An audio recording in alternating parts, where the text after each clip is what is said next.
Kalau belum subscribe juga segera ya, supaya kita bisa terus mengikuti channel ini dan sehingga channel ini bisa jadi berkat dalam hidupmu. Lidahku seperti pena emas yang terlatih bermazmur di hadapanmu. Terimalah bahasa kasih dari umatmu. Kami tidak mau setengah, separuh, tidak mau hanya berada di pelataran Tuhan. Kami masuk gerbang pujian, kami ingin bertemu Tuhan di ruang tahta kasih karunia. Tuhan jawab doa umatmu. Sebentar lagi ketika kami mendengar firman juga Tuhan berbicaralah. Sampaikan sabdamu, ubahkan hidup kami semua. Sembunyikan hamba sekali lagi Tuhan di balik salibmu yang mulia. Dalam nama Yesus. Haleluya. Amin. Praise the Lord. Langsung saya ajarkan firman Tuhan. Buka bersama dengan saya di kitab Kejadian pasal yang ke-11. Ambil catatan. Beri judul seperti ini. Bahasa kacau, proyek berhenti. Kuasa komunikasi. Sekali lagi, bahasa kacau, proyek berhenti, titik 2. Kuasa komunikasi. Kita mesti libatkan Tuhan secara sengaja dalam komunikasi kita. Agar perkara-perkara ilahi yang terjadi. Tuhan menyediakan perkara besar bagi setiap orang yang mau hidup benar. Dan hidup benar itu juga dimulai di dalam lidah bibir kita. Mulut kita itu ada kuasanya. Karena itu kalau datang sama Tuhan itu jangan bahasa keluhan semata-mata, mengeluh melulu. Kita harus belajar satu bahasa ini bukan bahasa asing. Tapi bahasa yang kita semua bisa asal kita mau sengaja, yaitu bahasa syukur kepada Tuhan atau thanksgiving. Demikian pula kita jangan pakai mulut kita perkataan untuk menjatuhkan. Kita harus saling memberkati. You have to bless people with your mouth. Karena hidup mati dikuasai lidah. Siapa suka mendengungkannya akan makan buahnya. Itu yang membuat rumah tangga akhirnya pecah itu apa? Biasanya adalah komunikasi yang salah. Kalau dikit-dikit kita bilang cerai. Atau selalu kita bullying. Bully itu bisa juga verbally, nggak harus secara fisik. Lebih sakit. Bahkan orang-orang kuno berkata gini, fitnah lebih kejam dari pembunuhan. Ya sama-sama kejam sih. Tapi fitnah juga sama, karena orang kalau dibunuh udah mati. Tapi kalau fitnah, orang itu menanggung seumur hidupnya, atau orang itu akan hidup-hidup sakit hati. Karena itu hati-hati. Komunikasi yang salah dalam sebuah tim, membuat tim itu nggak kompak. Komunikasi yang tidak bijaksana bisa mencelakakan kita. Selain itu yang paling penting di atas segalanya adalah komunikasi dengan Tuhan. Jangan sampai asal-asalan. Mari kita buka. Sudah dibuka ya, Kejadian pasal 11. Ayat 5-9. Ini sebenarnya cerita tentang Menara Babel. Cerita yang klasik itu, tapi seringkali kita lupakan karena kita mendengarnya di sekolah minggu. Dan sesuatu yang sifatnya ya sudah dalam pengetahuan umum. Malah bahaya kalau segala sesuatu itu hanya di angan-angan atau di atas sini saja nggak pernah kita renungkan. Malah tidak berguna nanti dalam kehidupan kita. Menara Babel hari ini saya coba kupas. Tapi nggak bisa kupas seluruh ceritanya. Sebagian saja di ayat 5. Saya baca ya. Lalu turunlah Tuhan untuk melihat kota dan menara yang didirikan oleh anak-anak manusia itu. Menara Babel. Dan ia berfirman, mereka ini suatu bangsa dengan satu bahasa untuk semuanya. Ini barulah permulaan usaha mereka. Mulai dari sekarang, apapun juga yang mereka rencanakan, tidak ada yang tidak akan dapat terlaksana. Baiklah kita turun dan mengacau balaukan di sana bahasa mereka, sehingga mereka tidak mengerti lagi bahasa masing-masing. Demikianlah mereka diserahkan Tuhan dari situ ke seluruh bumi, dan mereka berhenti mendirikan kota itu. Itulah sebabnya sampai sekarang nama kota itu disebut Babel. Karena disitulah dikacau balaukan Tuhan, bahasa seluruh bumi, dan dari situlah mereka diserahkan Tuhan ke seluruh bumi atau seluruh dunia. Saya langsung aja kepada penghabisan cerita Menara Babel. Di episode tengah-tengah, Tuhan turun untuk melihat kota. Di ayat 5, lalu turunlah Tuhan untuk melihat kota dan menara yang didirikan oleh anak-anak manusia itu. Tuhan turun di sini itu seperti apa ya? Seperti Sodom dan Gomora. Tuhan turun dalam wujud fisik, inilah penampakan Yesus Kristus di Perjanjian Lama.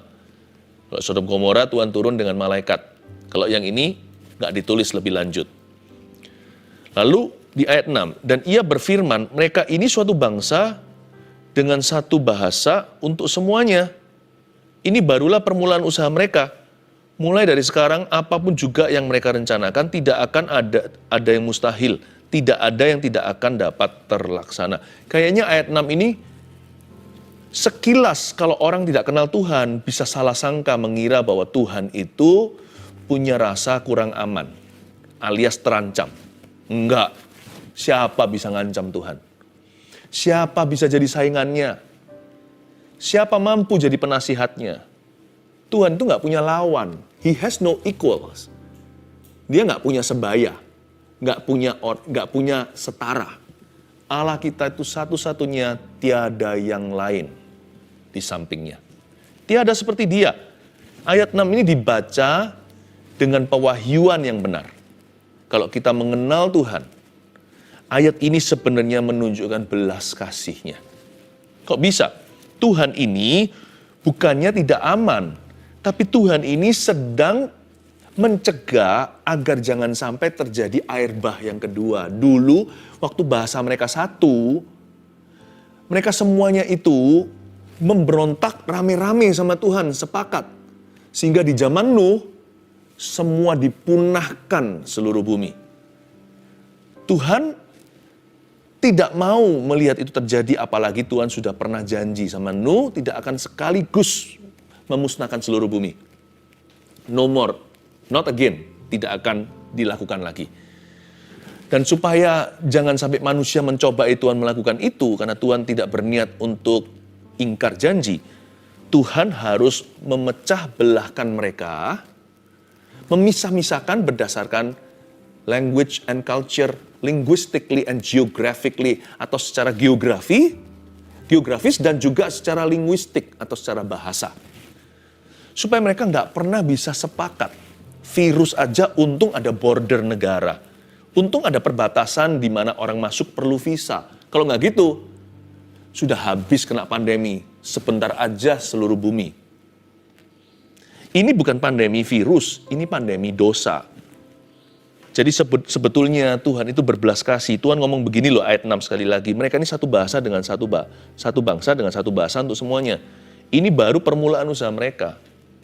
Ini cikal bakal pemberontakan lebih besar.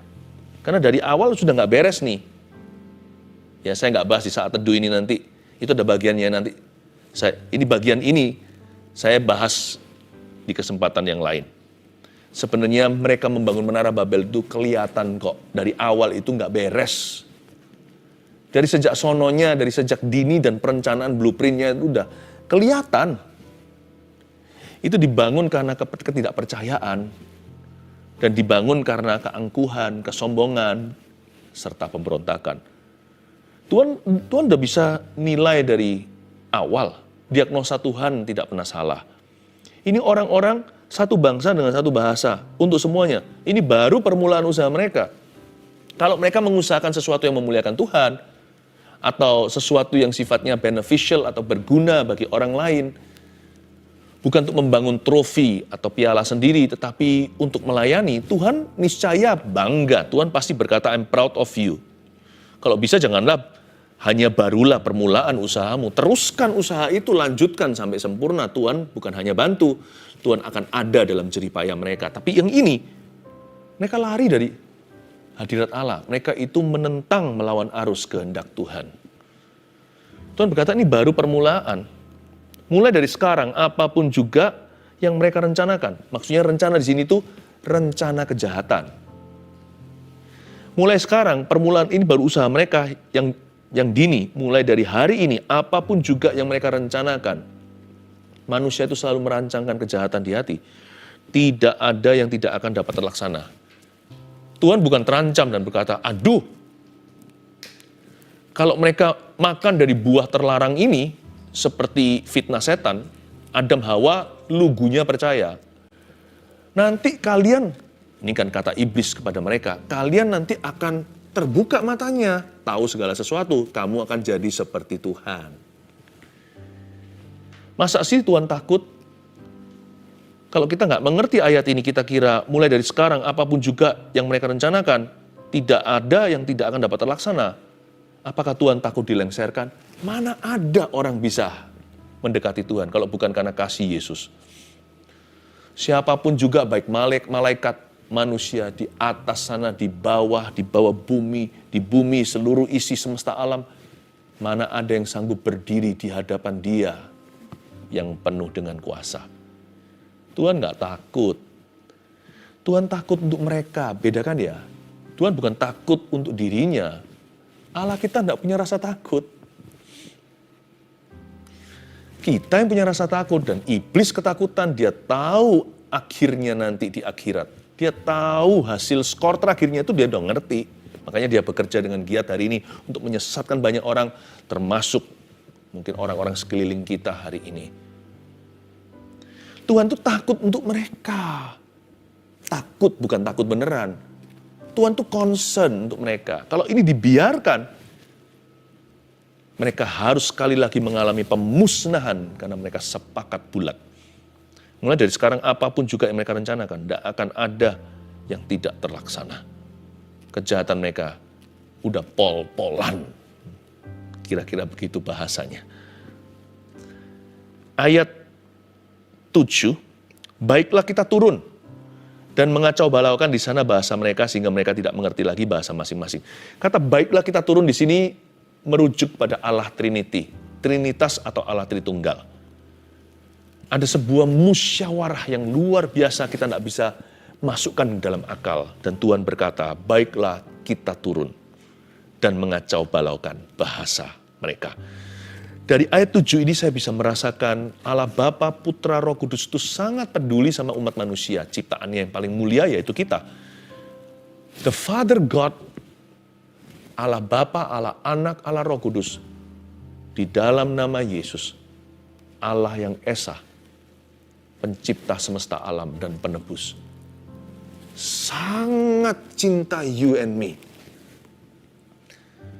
Sampai dia mau turun sendiri, bukan turun tangan loh. Turun secara pribadi. Padahal berapa banyak sih malaikat, hanya Tuhan yang tahu dan mengerti. Tuhan turun sendiri. Kayaknya memang untuk mengacau balaukan, tapi tujuannya untuk menyelamatkan. Dan yang Tuhan lakukan adalah, Tuhan kacau balaukan mereka, bahasa mereka, sehingga mereka tidak mengerti lagi bahasa masing-masing. Saya garis bawahi di Alkitab saya bahasa masing-masing. This is a miraculous event that cannot be explained away. Ini adalah sebuah kejadian, mujizat yang tidak bisa kita itu coba jelaskan pakai rumus apapun. Nggak bisa. Bahkan ilmuwan pun harus setuju bahwa bahasa itu terlalu kompleks untuk bisa diciptakan oleh otak manusia. Loh, otak manusia bisa menciptakan, namanya invention atau penemuan. Tapi kita kan nggak bisa ciptakan otak sendiri. Dan kita nggak bisa ciptakan tulang syaraf kita. Itu loh kabel-kabel di tulang punggung. Yang berapa, nomor berapa. Itu nggak bisa kita cipta. Language atau bahasa itu sebuah sistem yang too kompleks. Yang begitu kompleksnya, sebuah sistem yang canggih, teratur dan menjadi satu. Coba bayangin, kalau kita semua manusia Goa, lalu kita ciptakan bahasa, dari mana akar kata tertentu? Itu bukan dari bunyi-bunyian hewan atau bunyi-bunyian angin.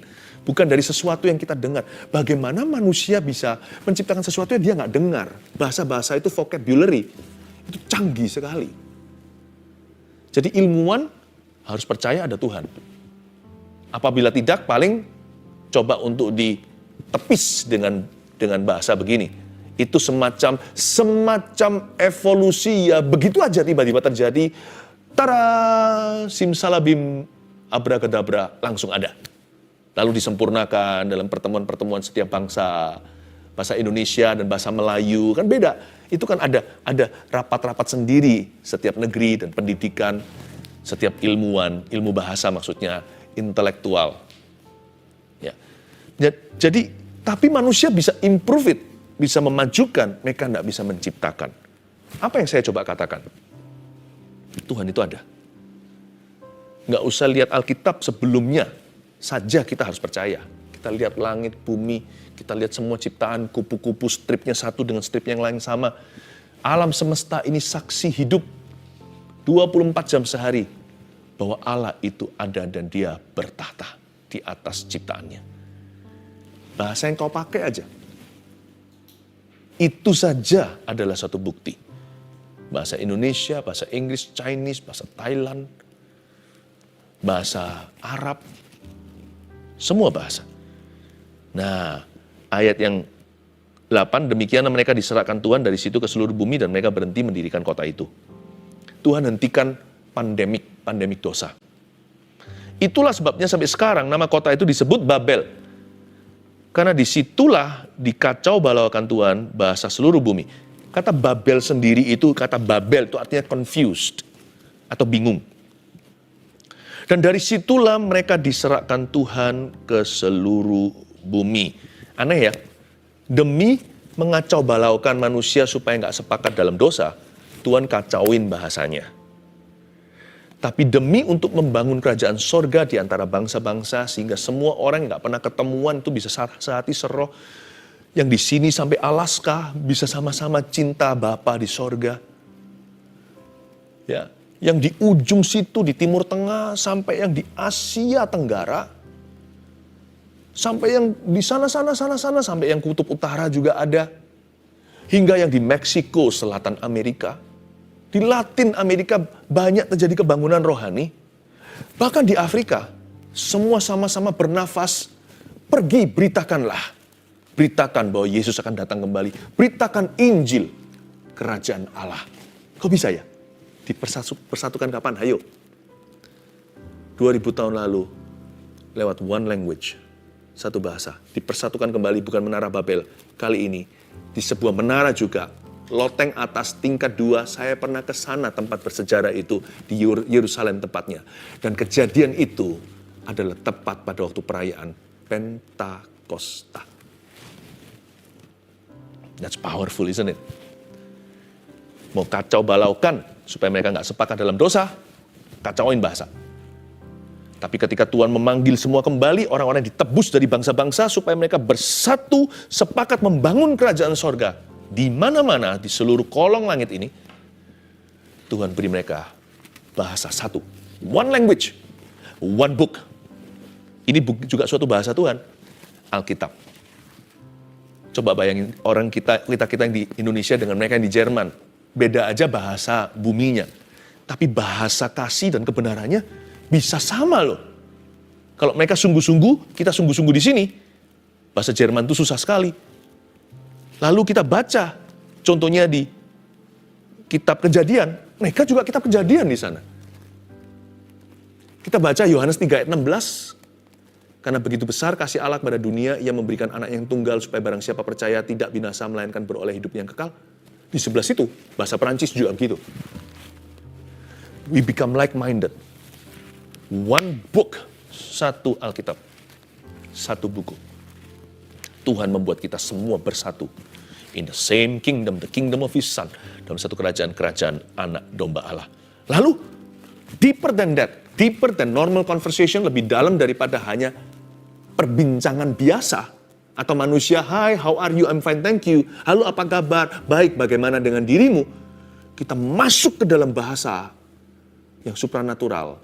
Agar kita bisa menangkap sinyal-sinyal, mendapat kuasa yang sama dan sebuah keberanian gak semua yang bisa kita taruh dalam bahasa intelektual. Sifatnya seperti api.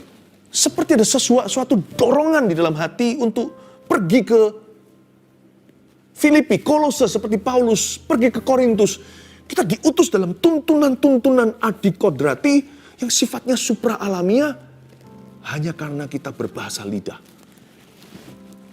Ketika saya melayani Tuhan, waktu dulu sebelum zaman pandemi COVID-19, saya diizinkan Tuhan pergi ke tempat-tempat yang Roh Kudus tuntun.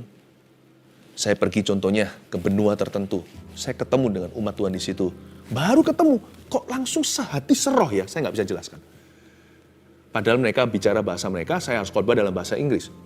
Diterjemahkan dalam bahasa Eropa. Nanti lain waktu saya pergi ke tempat-tempat yang sifatnya timur sekali. Bukan bahasa Indonesia atau Melayu, tapi bahasa Chinese. Sekalipun saya bisa bahasa Chinese, awal mula saya pelayanan di situ, saya harus diterjemahkan.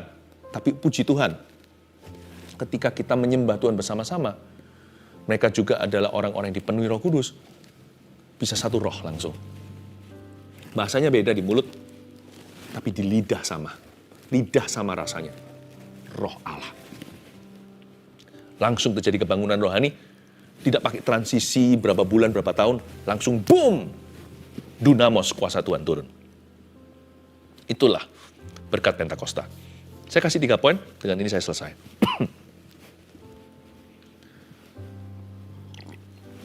Bahasa kacau, proyek berhenti. Kuasa komunikasi nomor 1. Komunikasikanlah hati dengan kata-kata. Ini hikmat-hikmat yang kita bisa petik lewat pengajaran ini. Komunikasikanlah hati dengan kata-kata. Karena ada kuasa dalam komunikasi. Buktinya ketika mereka salah, lebih baik dikacauin daripada mereka sepakat untuk berdosa. Salah paham itu boleh terjadi kalau sama-sama mau berbuat kejahatan. Tapi mau berbuat kebenaran, kesatuan hati lebih berguna. Makanya itu, belajarlah untuk mengkomunikasikan hatimu dengan kata-kata. Hati itu juga isinya visi. Kalau Anda punya satu visi, Anda punya satu rencana, jangan harapkan orang lain otomatis mengerti, karena mereka nggak tahu, mereka bukan Tuhan. Itulah gunanya rapat. Rapat itu bukan untuk berantem, untuk bertengkar. Rapat itu untuk sepakat. Penting sekali untuk Anda presentasi. Karena itu jangan asal-asalan kalau ada presentation. Siapkan, jangan hanya last minute-an besoknya malam ini. Tapi siapkan jauh hari. Karena itu penting sekali, karena itu kabel-kabel untuk proyek itu jalan. Gampang kalau mau proyek itu berhenti. Atau kalau mau dia prematur, stop di tempat. Atau gagal total, gampang, kacau aja bahasanya. Udah, biar orang lain nggak tahu apa yang ada di hatimu. Dan Anda juga nggak tahu apa yang di hati mereka. Karena itu investasilah dalam komunikasi.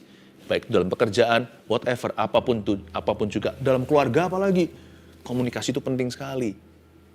Kalau Anda nggak ngerti, ekspektasi orang kalau itu penting bagi Anda tanya, "Pak, ekspektasi Papa apa? Komunikasikan ke kami." Orang tua jarang kadang-kadang beritahu sama anaknya, tiba-tiba marah aja. Atau mungkin anaknya dibiarin sendiri cari jalannya. Padahal papa tahu sesuatu, kan sayang kan kalau komunikasi kan anak itu bisa belajar dari ayahnya yang nggak bisa dapat dari sekolahnya. Sekolah bisa ajarkan pelajaran, ayah bisa memberikan suatu wawasan. Cita-cita itu jangan jauh-jauh dari papa mama. Papa mama mesti harus bantu. Meskipun nanti nggak sesuai dengan tuntutan orang tua, kasih kebebasan, tapi alangkah baiknya orang tua itu jadi guiding light.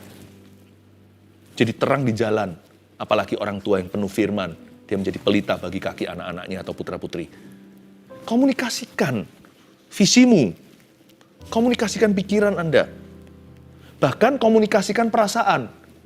Usahakan kalau marah jangan main tangan, bukan usahakan, jangan. Marah itu taruh di mulut, tapi kalau hanya membunuh-bunuh karakter atau ngomel melulu, ya semua orang bisa. Itu kan sama dengan luput dari mulut singa masuk ke mulut buaya. Tapi Pastor Philip, saya tidak main tangan loh. Ya sama aja kalau kita bunuh dengan kata-kata. Maksud saya, kalau marah itu taruh dalam kata-kata itu pilih-pilih kata-kata yang membangun dan kata-kata yang bisa membantu orang tersebut melihat kesalahannya. Atau kata-kata yang paling tidak bisa menolong Anda untuk menyalurkan frustasi Anda di mana demi cari solusi. Bukan hanya sekedar untuk melampiaskan. Semoga Anda bisa nangkep apa yang saya maksudkan. Komunikasikanlah hati dengan kata-kata, bahkan ketika marah. Yang kedua ini saya mendapatkan satu rema untuk Anda. Belajarlah bahasa baru dengan sungguh-sungguh. Ini bukan bahasa roh atau bahasa lidah, itu nggak bisa dipelajari, itu karunia. Kita hanya bisa minta dan beriman sama-sama. Tapi ini adalah bahasa baru dengan sungguh-sungguh. Maksud saya, pilih satu bahasa lain.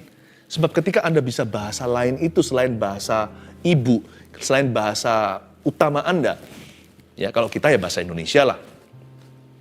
Ketika Anda belajar dengan sungguh-sungguh bahasa lain itu, maka itu akan membuka sebuah dimensi baru dalam ministry pelayanan, dalam hubungan, dalam bisnis pekerjaan.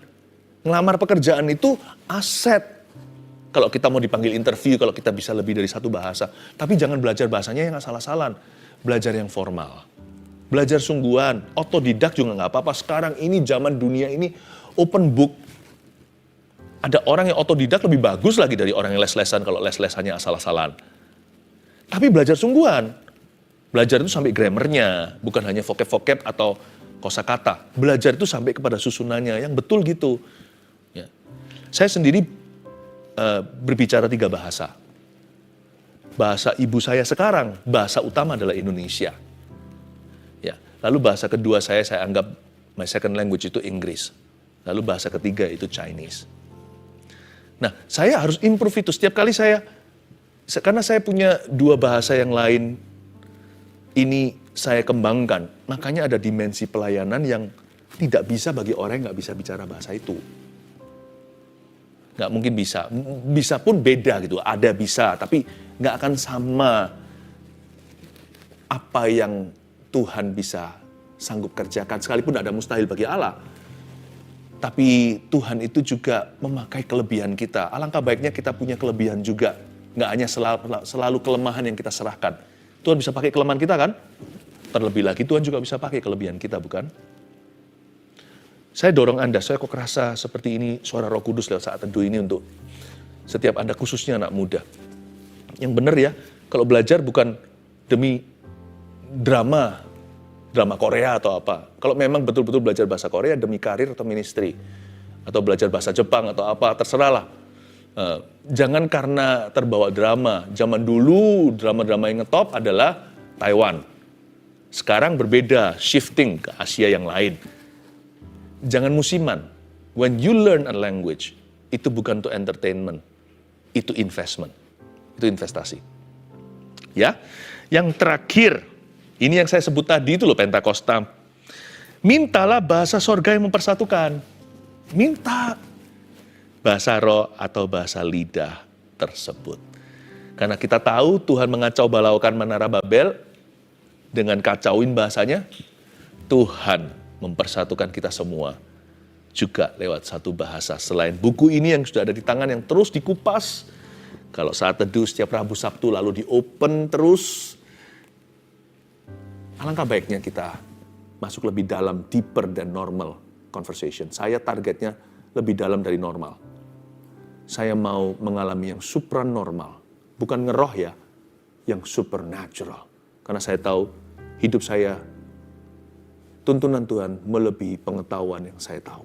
Saya minta Roh Kudus nyata di dalam hidup kita sekalian.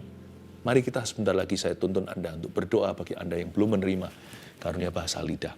Tapi sebelumnya kita nyanyikan satu lagu ini sama-sama. Dan kita bawa hati kita kepada Roh Kudus.